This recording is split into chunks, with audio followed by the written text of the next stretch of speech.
Welcome to Good Morning UK Have Your Say, a Force for Good's mid-morning show coming to you live from our nerve centre here in the heart of the great British city of Glasgow with me, your host, Alistair McConaughey. And I'm very excited to be hosting this, our 30th show of Good Morning UK Have Your Say. Another example of the power of stick-to-itiveness. Stick-to-itiveness. Just keep doing it, and before you know it, you've built up a very strong portfolio of shows. And we've got a great show coming up. We've got a guest at the top of the hour. It is back by popular demand, the legend who is Max Dunbar, and he's going to be sitting beside me right there at the top of the hour for 20 minutes talking about the state of our country, the state of the world, and the state of the universe. And good morning to folk coming in already. Nice to see TC, always first on the button. TC says good morning to all fellow Unionists from a dull and overcast Fraserburgh. Good morning to Tommy and to Alan, and great to see Robert. I hope you're well, Robert. And to Richard as well. And please, folks, do share this program.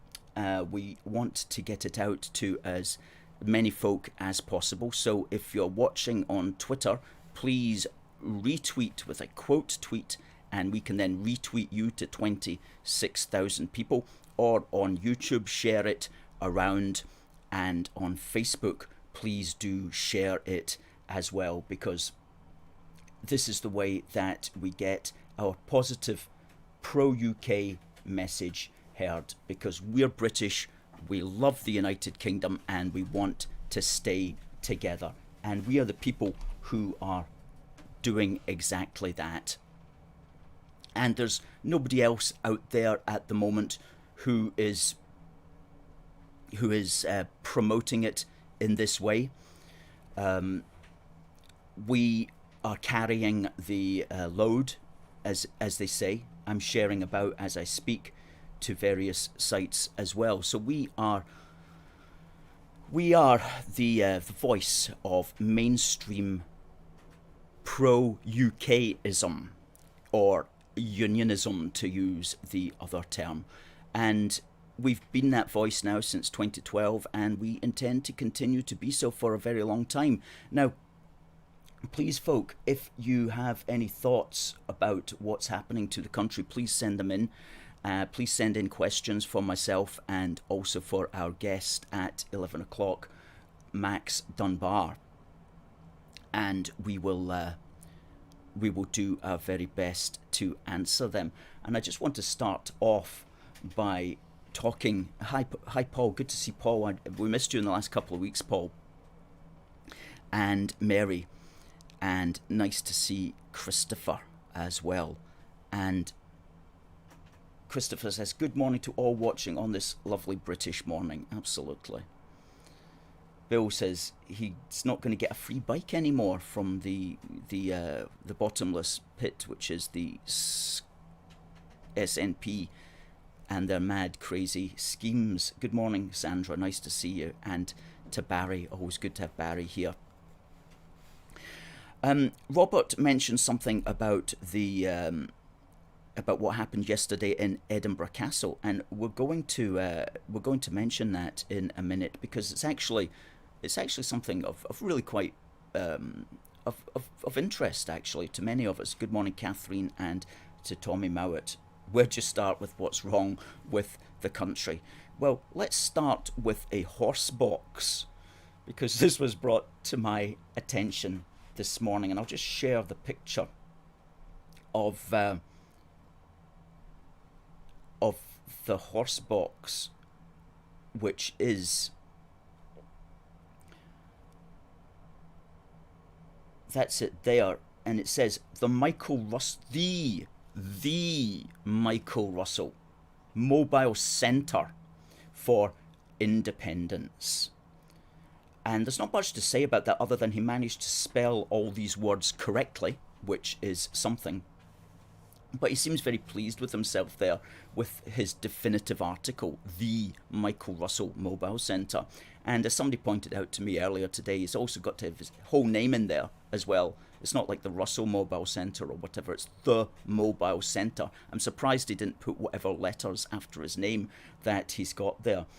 But that's kind of crazy. I don't know what he does with that. I think he drives about Argyll, and if you want to talk about separation, you can go into the Horsebox with him, which is, I have to say, not something that I personally would risk doing, and I would advise against it. But he's got that mobile travelling thing there, and maybe in a year or two somebody will make a horror movie about that. I don't know. But that's the Michael Russell Mobile Centre for Independence, which we're just putting up there so we can have a laugh at his expense. Richard, I thought that was quite amusing. Alan, good morning, Alan. I'm good. I'm happy. It's always good when we've got a guest in the studio. Tommy liked that as well. Sandra says, how many attended the march on Saturday? Yes, the what group was it? I can't recall what group was it. Anyway, there was a march for separating Scotland and for breaking up the British Isles. There was an anti-British march in Glasgow just on Saturday, and we counted them precisely in at 320. So there were 320 of them at the march on Saturday. We were not there. We didn't think it was worth wasting our time. It took something like 2.5 minutes to pass, and so it wasn't worth getting out of bed for, really, to be frank with you, as they say, to use the expression. But they marched on their road to nowhere. Yes, it was the SIM movement. That was it. The whatever that stands for. That it was those guys. 320 of them was exactly how many there were. Christopher says regarding the Horsebox debacle that it illustrates perfectly the complete hubris of Michael Russell.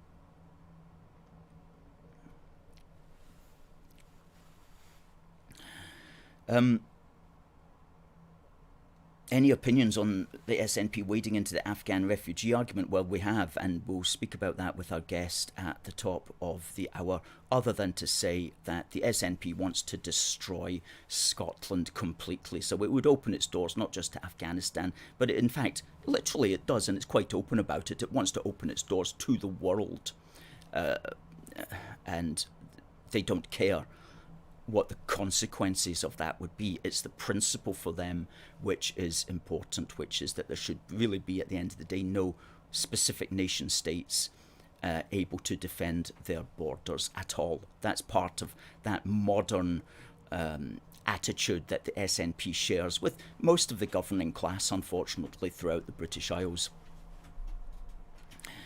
Let's just have a quick... Bill says he thinks it was Scottish nationalists. No, it wasn't actually. I'll tell you exactly. Well, I don't know enough about it, but I saw the video of the small group that went into Edinburgh Castle yesterday. Now, these people, from what I can see, I know I'm not associated with them, but I know that general group, and I know that sometimes they campaign here in George Square as well. And they're actually quite well-intentioned people. They're not political nationalists, nor are they particular unionists either. They're a small group of people who have become very concerned about, and I'm certainly not speaking for them, but as far as I can understand it, and as far as I can tell from the video that they released yesterday, they're concerned about the corruption within the Scottish political and judicial establishment, and they're specifically concerned about the levels of what might be called paedophilia within the Scottish administration and judicial system. And there is no doubt that that does exist. in the sense that many of our laws, the laws that we were hearing, the guidance at least that was coming in this week from the so-called Scottish government about children of 4 years old being allowed to change their gender and all that absolute nonsense. I mean, that's a paedophilia agenda. There's no question about that. And the people who would write those guidelines, whether they are consciously or unconsciously realizing it, they are definitely promoting that kind of mentality because they themselves are obsessing about the sexuality of 4-year-olds. Now that is paedophilia, however you dress that up. So this small group is actually generally correct in its view of how things are going within certain elements of the establishment who are writing laws and creating laws. Having said that, I don't really know much else about them, other than to say it was very interesting that they used as part of their justification for doing what they do, the Magna Carta. Now, I find that fascinating and also quite gratifying, because we've always believed at A Force for Good that these constitutional documents, whether they were in their day and age specifically related to Scotland or whether they were related to England largely, they all form part of our British constitutional history, and they have all contributed in some way to our British constitutional order. So you'll get the Scottish nationalists who say, Magna Carta never applied to Scotland, you don't know your history. And then we have to go back to them and say, well, actually, Alexander II, the King of Scotland, sent down Alan de Galloway, who was the High Constable of Scotland, who was one of the people at Runnymede on the 12th of June in 1215, who approved the Magna Carta. And there was also a man from Wales, a man from Ireland, and even a man from France. So the Magna Carta was very much a British event, and we wrote an article about that, and we'll put that up there in the link. And as for its effect, as for its legal effect, historians tend to be agreed that at that time it did not have much of a legal effect, and I believe that the Pope actually declared it null and void. But that's kind of absolutely irrelevant, because the value of Magna Carta over time is what it has contributed to the constitutional and democratic order of the British-derived world. And when we, throughout the British Empire, when we were setting up parliaments and things like that, Magna Carta and the general principles involved in that would apply. So it's very much a British historical document, and we've got an old copy here of the Magna Carta, and we'll put that up in the links. Now, generally the main area of Magna Carta is that people talk about is paragraphs 39 and 40. Paragraph 39, no free man shall be seized or imprisoned or stripped of his rights or possessions or outlawed or exiled or deprived of his standing in any other way, nor will we proceed with force against him or send others to do so, except by the lawful judgment of his equals or by the law of the land. Now that sort of thing in 1215 was pretty revolutionary, to say the least, and you have to say that has formed, some might argue up until now, the basis of our legal system. So Magna Carta has had huge effect upon everywhere in the British Isles, and to pretend that it never applied to Scotland is just sheer ignorance. Sheer ignorance. And the Scottish nationalists are full of that, I have to say. And paragraph 40, to no one will we sell, to no one deny or delay right or justice. And so important elements there of the Magna Carta. And so it was very interesting to see it being made live again yesterday, which just shows that even though that's a 1215 document, it still has a presence. It still has a life today. So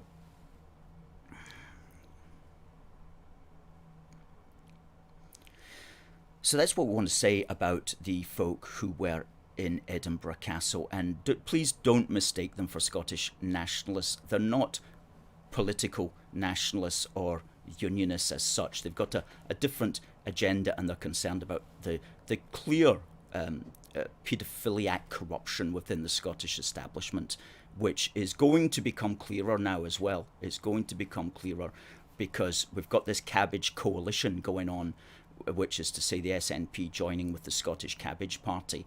And the Scottish Cabbage Party are extremely sinister as far as these sorts of strange things are concerned. So we will have to be on the lookout, but it all will become clear. Everything will be made manifest in the long run.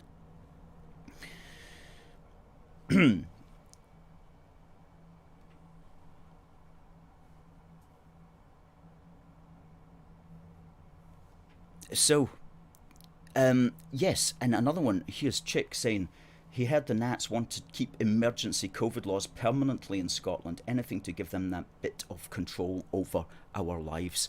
Absolutely.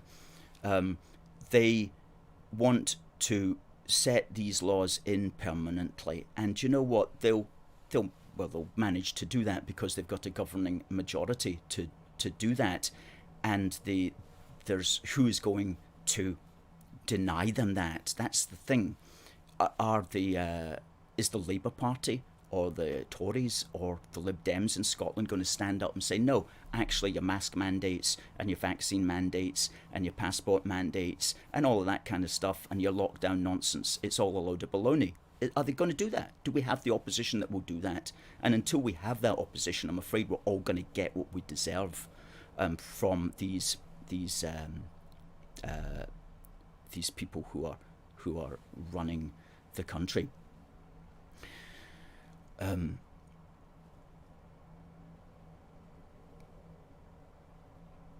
So yes, that's the thing. I hope everybody can hear me loud and clear. I hope things are going fine from that perspective.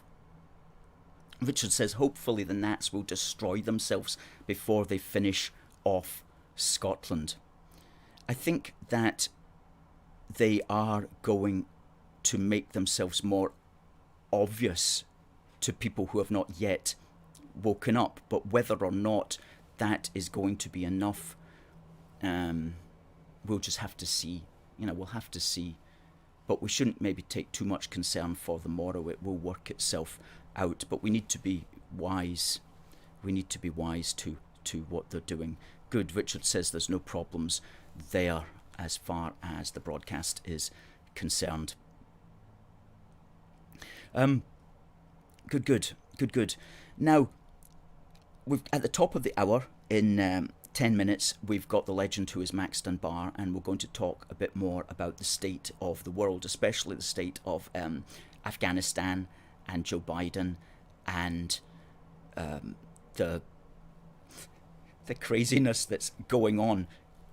We've also got our competition. Now, folks, please do enter our competition, because what I do is, in a minute or two, I'll give some This Day in British History.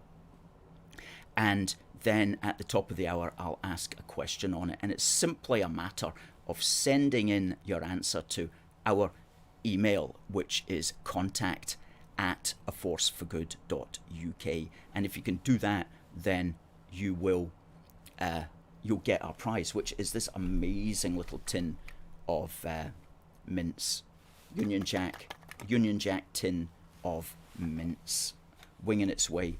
So on this day in British history, we'll talk about a couple of things right now. One was the first British person who was born in North America, and her name was Virginia Dare. And it was on this day, the 18th of August in 1587. And she was born to Ananias and Eleanor Dare from London on Roanoke Island in North Carolina, and she's considered to be the first British child to have been born in what was to become the USA. But nobody knows what happened to her. Nobody knows what happened to her because she was born into what was called the Lost Colony of Roanoke. And various theories abound as to what possibly happened to them. Some people think they were simply slaughtered by the local Indians. Others say they may have integrated in some way or moved elsewhere. However, the Lost Colony of Roanoke is a mystery. But Virginia Dare was born there. And she was the first child to be baptized as well in the territory of what was then the 13 states.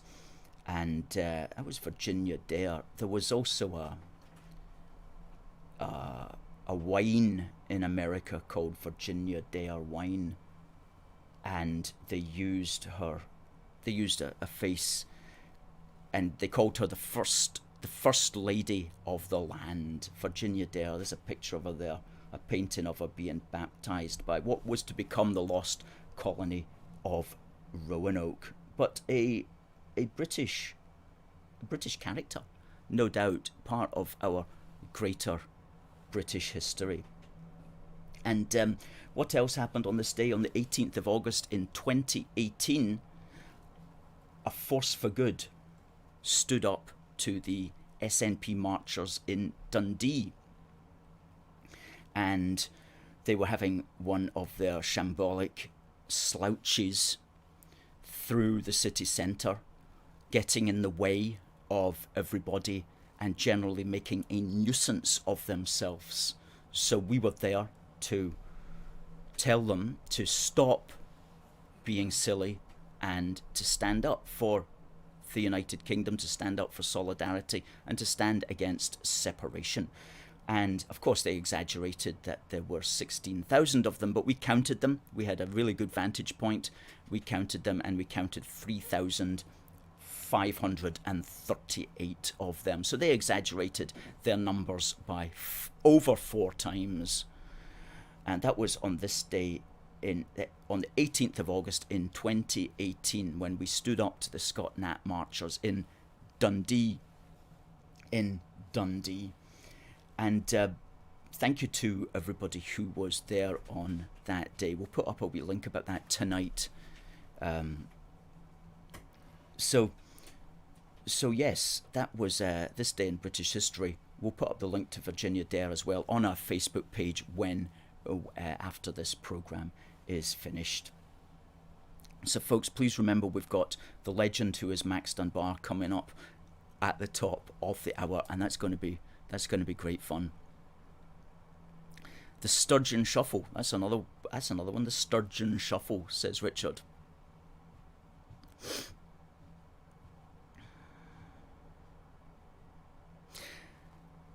TC says, was glad to see quite a few Union flags flying as I got the bus from Aberdeen to Fraserburgh. Not so many as the Saltire, but a good number flying in people's gardens. Good. That's good to see. Keeping the British end up. That's what they're doing when they do that. Paul says, did you know that the book Shogun was based on a 16th century Scot that discovered Japan? I didn't know that, no. Scots played a big part in building Britain, that's for sure. I didn't know the Japanese connection. Must look into that. Thanks for that, Paul.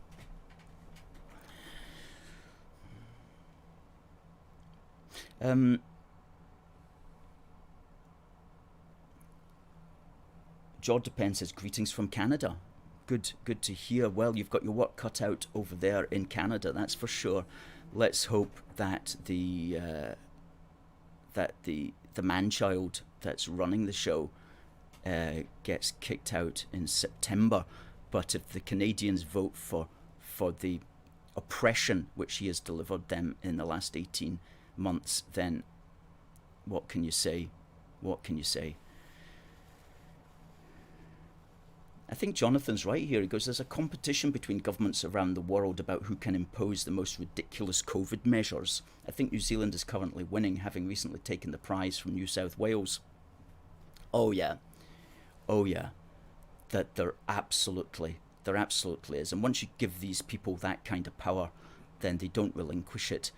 And that's such a pity, because that's not how a politician is meant to do. A politician is meant to get in there and facilitate maximum liberty for people, not to actually destroy the society, not to destroy the economy, not to literally lock people up. The presumption should always be maximum liberty, and that should not be taken away.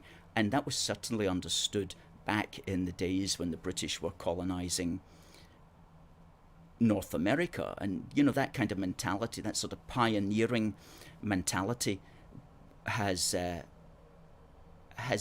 built not just America and Canada as well, but also the United Kingdom, of course. But what has happened over time is we've all become too comfortable, and we've lost that pioneering spirit of liberty, and we've allowed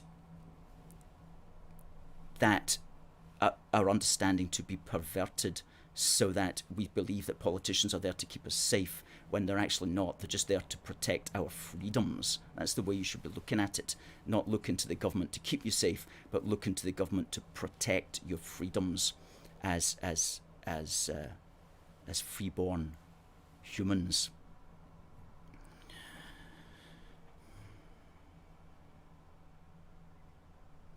I don't know if New Zealanders have a furlough scheme. I should imagine they probably will. I mean, it's to be a welfare state, probably, like most people. Jordan Penn says Trudeau has to go. Let's hope that he will. Let's hope he will.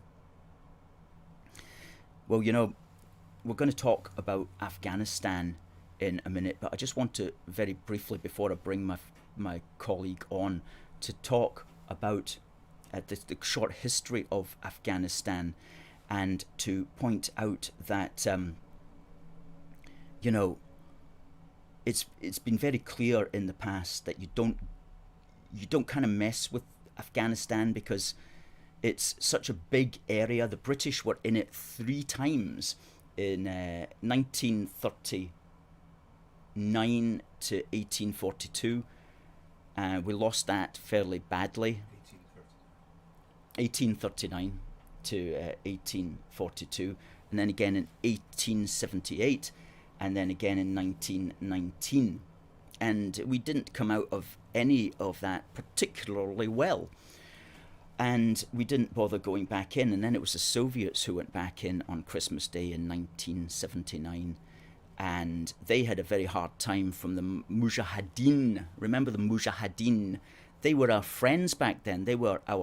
We were on their side, apparently, because they were fighting the Soviets. And then it wasn't until 1988 when Sylvester Stallone came along and made Rambo 3 and finally tanned their backsides, that they decided that they had to get out of Afghanistan because Rambo was there. I'm joking, of course, but I actually used that because when I was younger, that's how my understanding of Afghanistan came about. It was by watching Rambo 3. And in particular, it was by watching this little video, which I'll actually bring up. And this is a clip from Rambo 3. And I think it actually says everything that you need to know about Afghanistan. Now, let me add it to the stream here.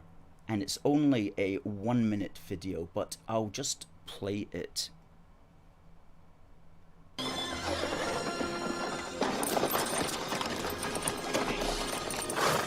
This is Afghanistan. Alexander the Great tried to conquer this country. Then Genghis Khan, then the British. Now Russia. But Afghan people fight hard. They never be defeated. Ancient enemy, make prayer about these people. You wish to hear? Mm-hmm. Very good. It says, May God deliver us from the venom of the cobra, teeth of the tiger, and the vengeance of the Afghan. You understand what this means? That you guys don't take any shit? Yes. Something like this. We go now.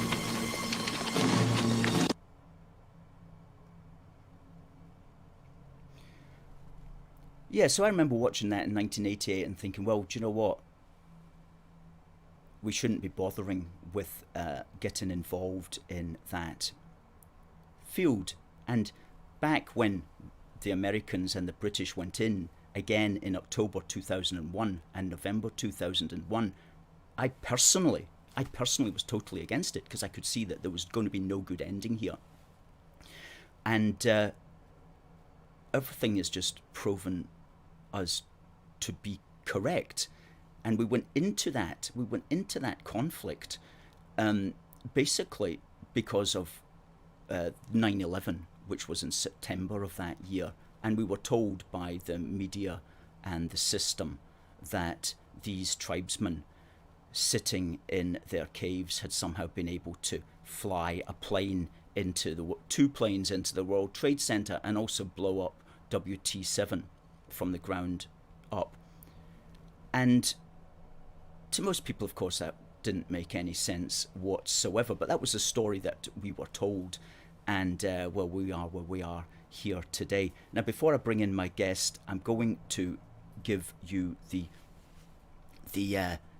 question, and the question, please send the answer in to contact@aforceforgood.uk. The question is, on this day, on the 18th of August 2018, A Force for Good was in which great British city, counting the Nats and standing up for the Union? On this day, 18th of August 2018, A Force for Good was in which great British city, standing up for the UK? Please send your answer into contact@aforceforgood.uk and you'll get this amazing wee tin of luxury mints, which are really nice wee Union Jack tin with mints inside it, and we'll send that to you today, to the first person who gets that question correct. Okay, let me bring in my guest now. Just bring the seat up, Max.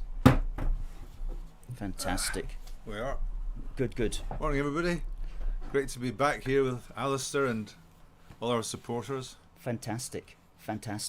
Good. Folks, please do say hello to Max, the legend who is Max Dunbar. And if you've any questions for the legend who is Max Dunbar, please send them in. Adam says, there's the man himself, Max. Kathleen says, hi, Max. Hello, Kathleen. Max, have you been following the Afghanistan debacle at all? I've been doing my best to follow it, but before we talk about that, I'd like to just go back to what you were saying earlier on about the COVID regulations and the Western governments competing with one another effectively to see who can impose the most repressive system on their hapless citizens.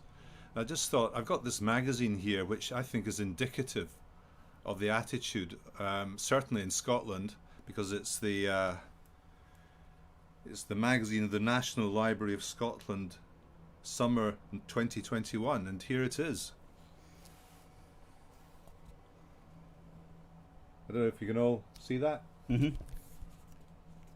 I think it's fairly clear where they're coming from, and everything within this magazine is on the same, obviously the same kind of theme, same lines. So this is really the establishment. It's the Scottish establishment, and really, probably, to be honest, the UK establishment as well. But I think that really just shows you how things have gone and where we are, and who the enemy is. Yes.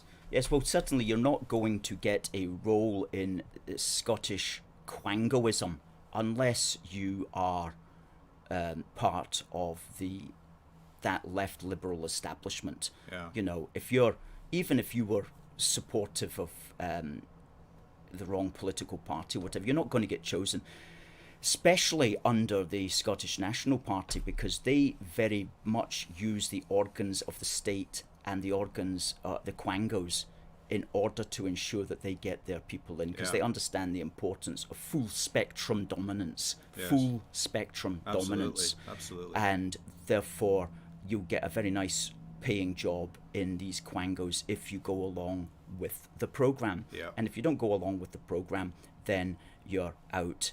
And that's we can't necessarily speak entirely for sure of all of these organizations, but that's the general principle anyway, is that you're not going to, it's not going to be like somebody like ourselves who are ever going to get appointed to running these big organizations. Yeah. And because these cultures as well, they're self-maintaining.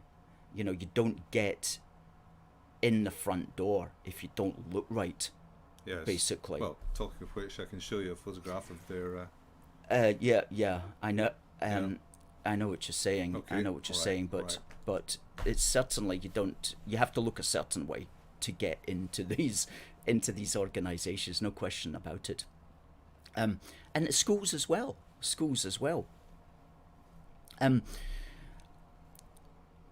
Good to see Linda enjoying the show so far.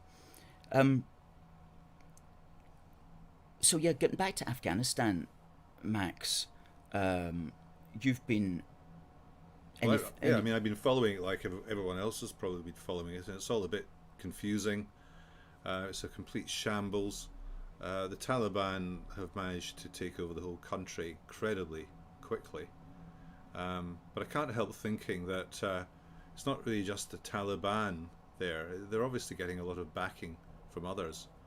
I mean, you don't get a ragtag bunch of mercenaries, basically. This is what they look like, taking over a whole country in that way so quickly, when they're up against an organised, or what should be, to all intents and purposes, an organised army, highly equipped with the best of stuff supplied by the Americans, and no doubt ourselves as well. There's obviously a lot more to it than than the media are telling us. Well, that's right. John Sanderson here says, don't forget the Taliban destroyed opium production. As soon as America went back in, it was ramped up. Yes. Yeah. Yeah, and what's the role of China in all of this as well? You know, does China have an interest in Afghanistan? Well, China's been very quick to side with the Taliban and cozy up to them. Because, of course, the Taliban have done serious damage to their chief adversary, America, and they'll be rubbing their hands with glee, as no doubt will Pakistan and no doubt Russia too. It suits Russia. So these people will be siding with the new regime in Afghanistan. But I think it's worth bearing in mind that Afghanistan and Pakistan are kind of not just connected, but the people who inhabit these areas are really all the same people, the Pashtun tribes, and they've been moving, I think, relatively freely between Pakistan and Afghanistan. And when things have got hot for the Taliban in Afghanistan, they've melted away into Pakistan and been shielded there. It's also worth bearing in mind that when the Americans went in to take out Osama bin Laden, they did not notify the Pakistani authorities that they were going into Pakistan to carry out that operation. And I think that tells you all you need to know about Pakistan, how much you can trust the Pakistani government. So obviously there's a very strong connection between Pakistan and Afghanistan. In fact, the two countries were delineated in, I believe, 1893. The Durwood Line was drawn, and really it's like a lot of these borders, it's synthetic almost, and to all intents and purposes the people within these areas, Pakistan and Afghanistan, have moved freely and don't really consider that border as such. So I think that's possibly how things are. Yeah. And of course, with a weak American president, Yes. who's basically a deep state American president, anything's now up for grabs, and we could be looking at the world going back into warfare, because whatever you might say about Trump, he was an outsider, he wasn't part of the deep state, and he was against the war machine, which many people promote. Many of governing powers promote just constant war for war's sake, and he tried to back off. Trump tried to back off from that by being much more American nationalistic, much more looking out for Americans' interests, but at the same time not taking any nonsense. Whereas what you've got with Biden is just like a deep state operative, basically, who's on his way out, and anybody can take advantage of him now, especially the Chinese. I mean, the world could be opened up to the Chinese now. I think we're in a much more unstable condition than we were, say, post 1973, 74. I can't remember the date exactly, when the Americans evacuated from Vietnam, Saigon. And that was considered to be a real debacle and terrible for the prestige of the United States. But I think this debacle is more serious, because I think we're in a more unstable situation worldwide, and I think the consequences that will lead from this humiliation of America will be more serious than they were back then. That's just my feeling. I mean, there's a question of Taiwan, for example. The Chinese may now feel emboldened to take more drastic action to include Taiwan, formerly Formosa, within the communist regime, which, I mean, the Chinese have always felt sore about Formosa, now Taiwan, because it symbolizes the illegitimacy of the communist regime in China and the criminality of it. Taiwan is a living, continuous reminder to the world of where the legitimate, to my mind at least, the legitimate Chinese people, democratic Chinese people's government is. So they would like to wipe out Taiwan and expunge that symbol of freedom and symbol of their illegitimacy as a regime. It's a good point. That's a good point. And who's going to stop them? Is Biden going to be able to? Will he even know what's going on, basically? But so yeah, it's just there's this sense that there's a kind of weakness, and here in the West, in the United Kingdom as well, we have a governing class, and I'm talking about the at Westminster. That's basically just allowing the borders to be open.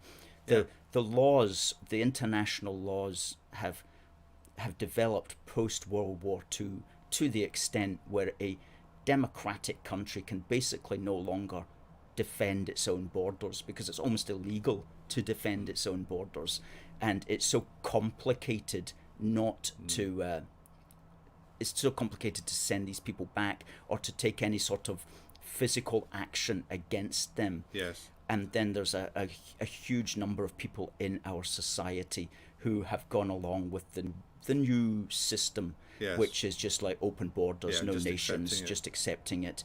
Yeah. And, there's almost a feeling like the West we've failed to make Afghanistan more Western. Well, let's try and make the West more like Afghanistan. Well, that's a very good way of putting it. But obviously there's a doctrine at work there, and the Conservatives got themselves elected based on a lie. They've completely deceived people, and people feel powerless now to do anything about it. But I would say that we need to defend ourselves more against our own government than we do against the immigration, whatever you want to call it, influx of people that are likely to be coming. I mean, Johnson has extended an invitation to several million Chinese to come here. He's just, in the last few hours, extended an invitation, unknown numbers of Afghans to come here, and God knows who else. Open doors. That's not what I would call a conservative government. and it's certainly not a government that's acting in the best interest of the British people. It seems as if the British people are almost incidental to and in the way of government policy. Government policy is not seemingly made for our benefit. It's being made for the benefit of a few radical extremists who wish to see an open borders system, with the clenched fist that I showed you earlier on being the main thing there. That's right, and this is happening at a time when we can't leave the country unless we go through all sorts of silly rigmaroles about tests and injections and passports and all that kind of stuff. But as far as I can see it, this invite, and I saw a figure of 20,000 this morning, but I mean that'll grow. Yes. Is being extended to people like just straight away. They don't need to show anything. Yes. They don't need to take any tests. They're certainly not going to be excluded if they test COVID positive. Yeah. So it's all upside down and inverted. It is. And that's what is creating a sense among many of just demoralization. Yes. But we mustn't let that overwhelm us. We must understand what's happening, and that in itself gives us power, and to see who the opponents are. Yes. Well, I would say that we stand for natural law. I mean, natural law being the defence of the realm, the defence of our people, putting our people first, a sense of decency in education, which Alistair, you mentioned earlier on, the assault on that, Assault on children, all these things, and we're British patriots, obviously. We're not allied to any one particular party, and it would appear that all the parties, all the mainstream parties within the UK, are pulling from the same place. They're all far left. They seem to have this far left dogma of mass immigration and introducing laws to suppress anyone who may have a contrary view or have dissident opinions. And we're seeing a form of totalitarianism. I know it sounds rather grim to say this, but I mean, we seem to be living under a totalitarian system now. We don't have free speech anymore. That's gone. We have to be very careful what we say. And Alistair and I are as careful as we possibly can in what we say. You get the gist of what we're saying, but we have to be careful how we frame it. And we shouldn't really have to do that if we're living in a democratic, free country. We should be able to say what we think freely, and other people who disagree with us should be free to disagree with us. I mean, that is the essence of democracy and free debate. And we're seeing layer upon layer of legislation and laws, draconian laws brought in, protected characteristics, hate crime, and so on, all being imposed upon us, really against our will. There are a very small number of people in favour of it, I would say, but most people disagree with these things. These laws being all of that imposed on us. stuff needs to get swept away. Swept away. Absolutely. Yeah. All of these, anything to do with the so-called hate crime, just has to get swept away, and it has to. That has to be that revolution, just to get rid of that and to get back to the day and age where the fundamental principle was liberty and freedom. Yes, well, and, I mean, you deal with it. It's a counter. It's actually not that would not be a revolution. That would be a counter-revolution, really, because what we've been undergoing over the last few years has been a revolution, a top-down revolution. Because virtually every institution worth penetrating has been penetrated by people of that way of thinking, and we really need to oppose that, and that's a counter-revolution. But a counter-revolution isn't necessarily the opposite of a revolution, and it's always worth bearing that in mind. Although we're not revolutionary-minded people per se, we're conservative-minded in the sense that we want continuity, stability, and the country run for the benefit of the British people and our children and our children's children. We'd like to leave the country in good condition for our descendants. Do you know, I'm on Twitter, and it is a cesspool, Twitter, there's no question about it, but what I find very interesting is that you can tell that if somebody is pro open borders. They're also going to be pro-vaccine passport. They're also going to be pro-vaccinating children. They're also going to be pro-EU. They're also going to be all these things that all come as a package.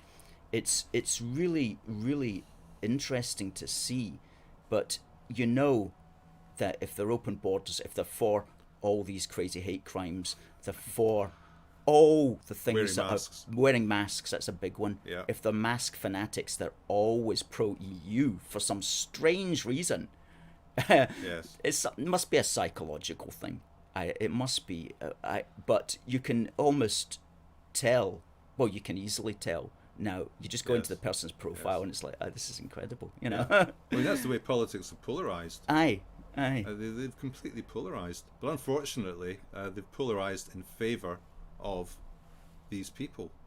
They're running it. They're running it. And that's the the Conservative Party and the Labour Party and certainly the Lib Dems and also, of course, the SNP, which goes without saying. Yeah. Although there are some people now in the SNP who are kind of breaking away, like the Alba crowd. I'm not going to give them any credit, really, but the Alba was a slight breakaway from that, and you'll find slightly more politically incorrect people in Alba. Yes. Slightly more of a traditional mind among some of them. And people like Jim Sillars as well. I mean, he can be a contrarian as far as the main SNP are concerned. So absolutely. So that's the thing. So let's end on a positive note. And what's the positive note about Afghanistan that we can possibly think of? I would say just watch the Rambo video again and see that it's always a bad idea to get involved in Afghanistan, or indeed, for that matter, any of these Arabic nations, because I do believe that there was anyway, certainly back in the beginning of the 2000s, and still ongoing, there is a long-running process by the deep state to destabilize all these Arab states and just keep them in a state of perpetual chaos and turmoil, and for various reasons which we won't get into. But there is undoubtedly, because I used to live in Libya, you know, and when I lived in Libya, I say I used to live in Libya, my parents lived in Libya, I tagged along as a small child, but... Did you not meet Gaddafi himself? Well, let's not go there at this moment. But as a child. But as a Westerner, it was a lovely place, and I have very, very happy memories of it. And all the Libyans that I've ever met at school, or that my father worked with, or my mother dealt with, or whatever, all very lovely, nice folk. And the whites were just considered just a part of the furniture, and in fact were appreciated because Gaddafi knew that the whites were working in the oil industry and keeping the country going, and you know, it held together, and it was lovely. It's a lovely weather, beautiful Mediterranean Sea, lovely Roman ruins, you know, great country. And then what happened? It got destroyed by the West. One of the terrible things that the deep state has done was the Libyan catastrophe. Unforgivable, really. And Afghanistan's just all part of that whole geopolitical Well, I mean, the Americans lost chaos. their ambassador there. I mean, he was murdered by militants in Libya around about that time. So they made a real mess up there. Real mess up. Yeah, totally. John maybe ends on a positive note. Afghanistan is an example of what a determined people can achieve if they play the long game. That's so. Well, we've certainly got a very long game to play here in the United Kingdom. Let's hope that after the long time has passed, there still will be a recognisable country left called the United Kingdom. But if the politicians have their way and they just basically flood us with everybody in the world, then there'll be no country in the world that's recognisable anymore. Max, thank you very much for your time. Pleasure as always, Alistair. Good. We'll have you back on as soon as we possibly can. We've got a guest next week and then another guest after that, but we'll see about getting you on in September sometime. Okay then. So thanks very much. Bye. Bye.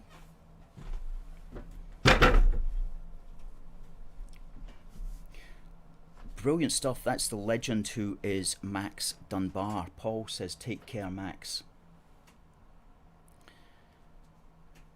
Catherine says, thanks, Max. Good stuff. Somebody's asking, what's that t-shirt that you're wearing, Alistair? This is our A Force for Good classic red t-shirt. You can get this at our Teespring store. We'll put up the link for that. You can get this t-shirt, but you can also get Scottish and British, British Ulster, Welsh and British, British and Proud, various really good t-shirts and hoodies as well. Somebody asks, what's this? This is my Johnny Cash tour jacket from Europe, 1986. I'm afraid that's not for sale.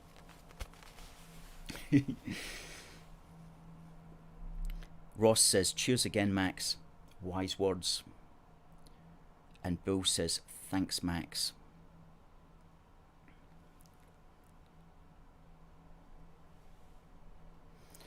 Good. Folks, please share this broadcast if you can, and please, if you haven't already got one, please do get a copy of a wee book for the Union, which is a great wee introduction to where we're coming from as British and Scottish patriots. And there's information in here for everybody about our history and some good little points about how to argue for the UK.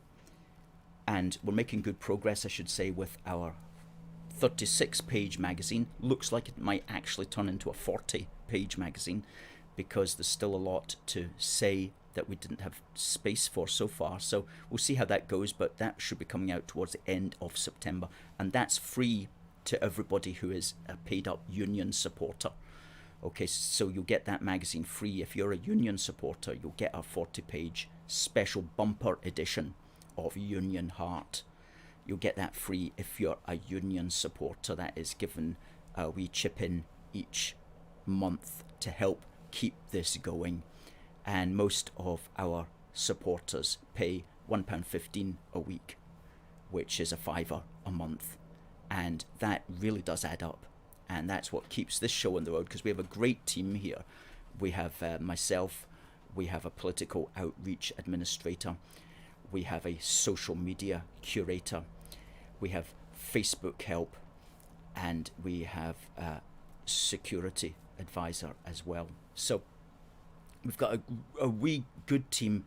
We all work each day on this, and for some of us it's our part-time income, and for me it's my full-time work. This is what I do for my bread and butter. So we keep this show on the road through the good help of the Union supporters. So please do become a Union supporter. And if you don't want to become a Union supporter, maybe you just want to chip in just a one-off donation, and we'll put the one-off links up there as well. Now, who won the prize? Let's check. The question was, on this day,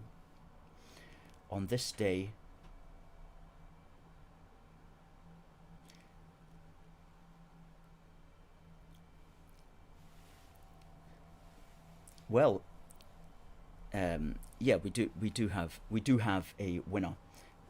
The question specifically was, on this day in 2018, what British city did A Force for Good stand up in and fly the flag and counter the Scottish nationalists? And the person who got that correct, that particular question, the answer was Dundee. So the person who got that right, let me just put this up here.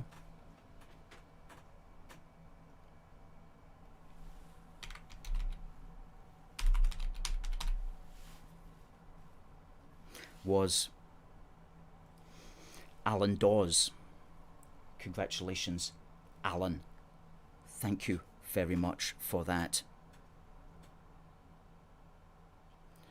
Good. So Alan, we'll get this off to you. I think we've possibly got your address. If we don't, do send it to us anyway in that email, and we'll get that sent off to you today. So congratulations to you, Alan, for that. Great to see.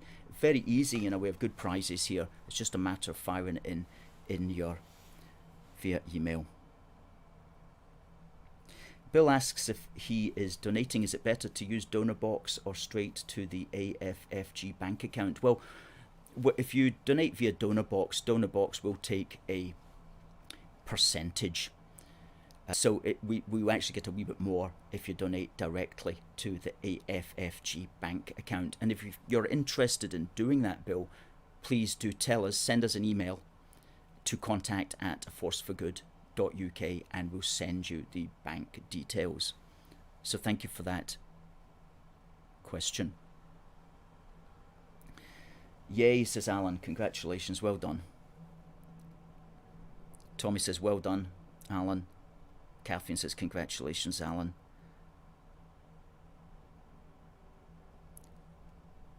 Paul, send us an email to contact@aforceforgood.uk and we'll send you our bank account details. Okay? Thank you for asking, Paul.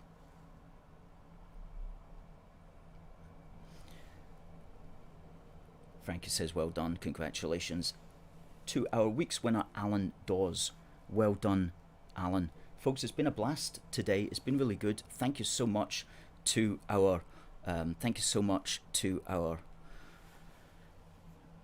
guest, the legend who is Max Dunbar. Always got a lot to say about things. Always got a very good take on matters. Somebody who thinks very deeply about many geopolitical and political issues. He always has, and we like to mine him for information, because that's what it's all about. Information.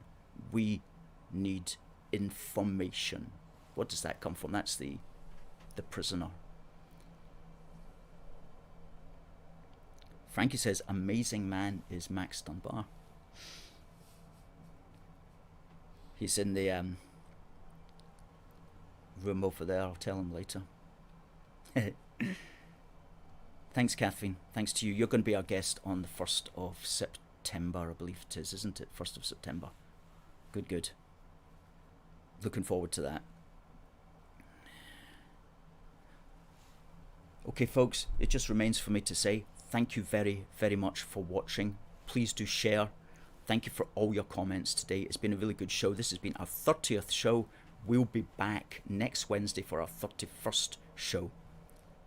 And as always, it just remains for me to say, God bless the United Kingdom and God save the Queen. See you next week.